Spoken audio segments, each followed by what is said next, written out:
안녕하세요. This video is one of several educational videos from the US KRG meant to help adoptees with a variety of topics. Today I'm going to show you a tutorial of how to apply for your Adoption Information Disclosure through the National Center for the Rights of the Child, or NCRC, in Korea. This can be done online through the Korean Adoption Services website and is free. NCRC has taken over both storing and disclosing our files to us. If there is enough information contained in the files, the NCRC will also facilitate birth parent outreach. The process was previously owned by our adoption agencies in Korea, such as Whole Eastern, KWS, and KSS. It seems that the NCRC has been disclosing more documents and information than our adoption agencies in the past. Even if you have applied for adoption information disclosure in the past, you will want to apply again, this time through the NCRC.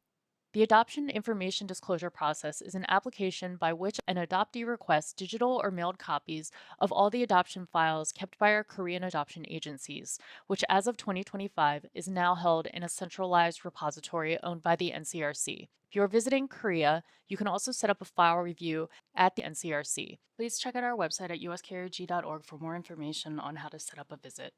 This video assumes that you already have a KAS account. If you don't have one, you can find instructions on the USKRG website to help you set up an account. How to fill out the Adoption Information Disclosure forms. Step 1. Navigate to apply. Once signed into your account, click Adoption Information Disclosure from the top menu bar, then click Apply. This will take you to the Adoption Information Disclosure application screen. Step 2. On the Apply screen, you will be asked to agree to the consent of collection of personal information. Click Agree, and then scroll down to the next section. Step 3. Please include your personal details. Since you're the applicant, fill out your Korean name, phone number where you can be reached, legal English name, email address where you can be reached, and legal date of birth. There's an adoption agency dropdown with the adoption agencies listed where you can also select other or unknown if you don't know or if you were a part of a private adoption. Finally, list the address where you can be reached. Step 4. Select request type.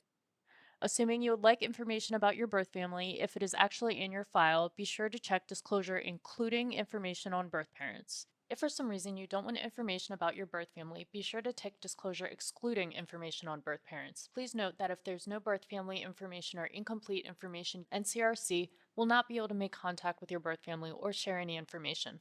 Also, if NCRC sends a letter to your birth family and they don't respond or consent to contact, their information will not be shared with you. Then scroll down to the next section. Step 5. Select request details. Most adoptees will want all the information contained in their file, so they'll check all the boxes. However, if you would only like certain parts of your file, only check the boxes of items that you might want. For instance, adoption background refers to any information pertaining to your birth family and circumstances around your adoption. Birth and protection information refers to your personal information upon birth and any addresses or caretakers before you are adopted.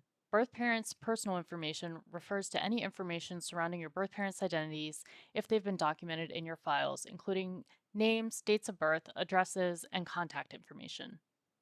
Step 6. Disclosure method.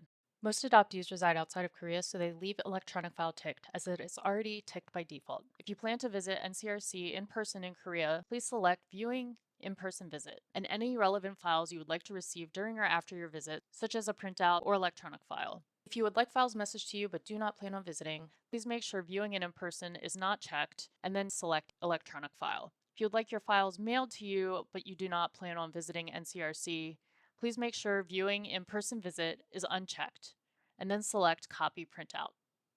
Then scroll down to the next section. Step 7. Method of receipt. Choose how you would like to receive copies of your files. Information and Communication Network will already be ticked. If you plan to visit NCRC in person, please select In-Person Visit. Then select how you would like to receive copies during or after your visit. For files messaged through the KAS message portal, select Information and Communication Network and make sure you have checked Electronic File as your disclosure method in Step 6. For postal service, select Postal Mail and be sure you have previously selected Copy Printout as your disclosure method in Step 6. For fax, please select Fax and be sure you have previously checked Copy Printout as your disclosure method. Step 8. Please click the box agreeing to the statement, method of disclosure and receipt are subject to change following consultation with the caseworker. Then scroll down to the next section. Step 9. Please choose if you have special reasons for application, such as medical reasons. Not applicable will already be ticked. Step 10. Read about the required attachments and then collect the required documents, such as a passport or driver's license. Then take a picture of it with your smartphone or scan it. Be sure the picture is clear and well lit. Then click Sign. Step 11. Sign the document. After you've clicked Sign, create your signature in the pop-up and click Confirm when done. Then move on to Step 12. Step 12. Download your application form. Please make sure all the information is correct. Then click Download and save the file as a PDF to your desktop. You will need the PDF file for the next steps. Step 13. Upload the application form that you just saved. Scroll to the File Attachments section, then where it says Application Form, click Browse and select the PDF document that you just saved. Step 14. Attach the image of your driver's license, passport, or alien registration card that you previously saved. It can be a scan or an iPhone image, as long as the image is clear and centered. Step 15. If you have obtained doctor's statements or medical certificates, attach them or copies of them here.